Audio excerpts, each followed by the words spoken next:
recipe from Malaika, who got this recipe from Chef Chinu. So yeah, looking forward to it. That is how the texture is changing.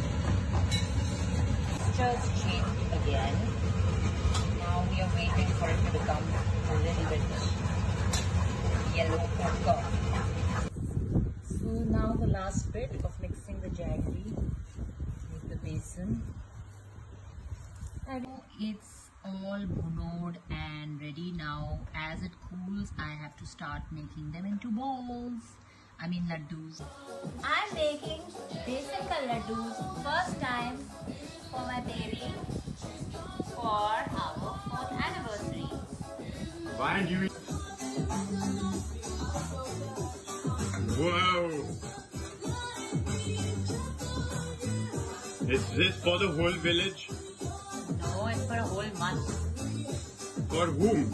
For monkey. Besan Ka laddus are getting cool. And one set is here.